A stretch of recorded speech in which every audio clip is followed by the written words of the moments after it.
Imagine working your entire life, saving every dollar, sacrificing vacations, skipping luxuries, just to make sure your children have security.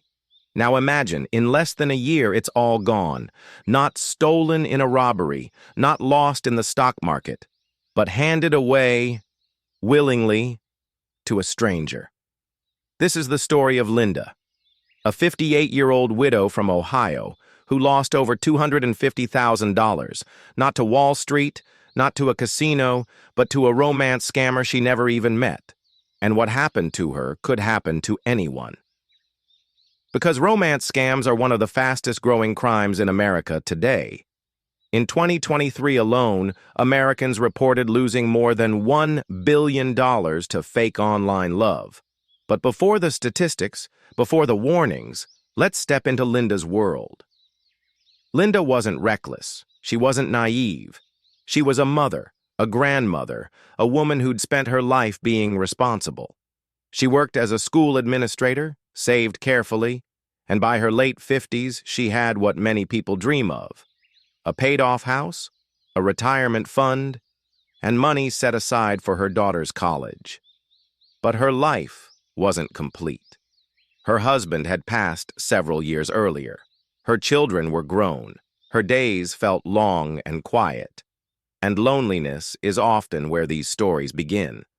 Her daughter Sarah encouraged her. "Mom, you should try meeting people again.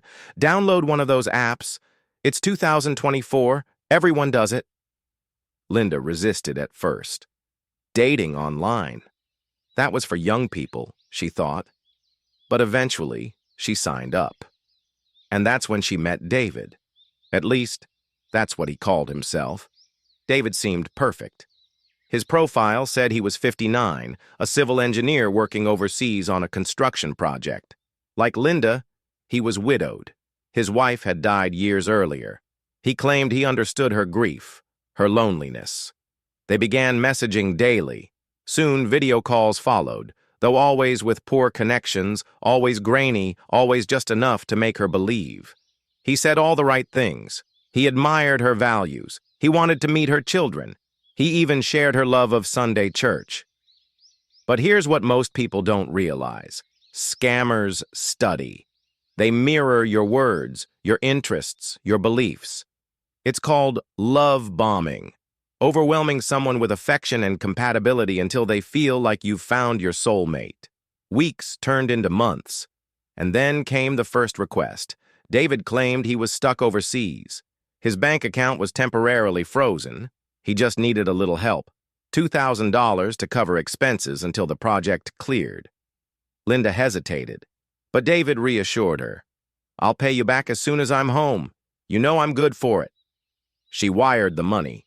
That was the beginning of the end, because once a victim sends money the first time, scammers know they've hooked them. What starts small quickly grows. David had excuses ready for every situation. A canceled flight, a customs fee, a medical emergency. Each story crafted to keep her worried, emotional, and committed.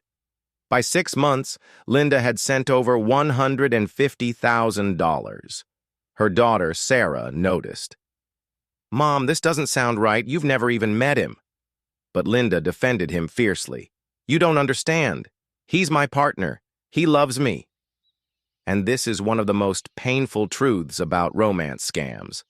Victims often defend their scammers, because admitting the truth means admitting the relationship was a lie. Sarah wasn't convinced. One night, she ran David's profile photo through a reverse image search, and there he was, on dozens of scam alert websites linked to reports of fraud from around the world. The man in the pictures wasn't David. He was a European model, his photos stolen to build fake profiles. Sarah showed her mother. Linda shook her head, refusing to believe it. "No, you don't know him like I do. We talk every day. He's real." But soon the messages slowed, then stopped. The phone calls ended. The profile disappeared.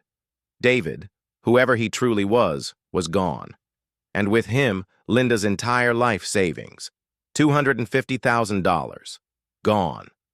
Linda was shattered. Not just financially, but emotionally. She felt humiliated, betrayed, foolish. Her daughter's tuition payments were suddenly at risk. Her mortgage nearly collapsed. And like many victims, she kept it secret, too embarrassed to tell friends or coworkers. Here's the truth. Linda isn't alone. According to the FBI's Internet Crime Complaint Center, romance scams are among the top 3 most costly internet crimes in the United States. In 2023, over 70,000 Americans reported being victims. Experts say the real number is likely much higher because most victims never come forward. Why do smart, responsible people fall for them? Because scammers don't just steal money, they steal trust. They build entire emotional worlds around their victims, so when they ask for money, it feels like helping family. Linda eventually joined a support group. She met dozens of others, men, women, young, old, who had fallen for the same lie. Slowly, she rebuilt. But her story is a warning. The next time you, or someone you love, gets a message online that feels too perfect, too fast, too intense, remember, Linda, romance scams don't just break hearts, they break lives. So ask yourself, would you fall for the lie? Protect yourself. Share this story. And let's make sure no one else loses everything to a stranger behind a screen.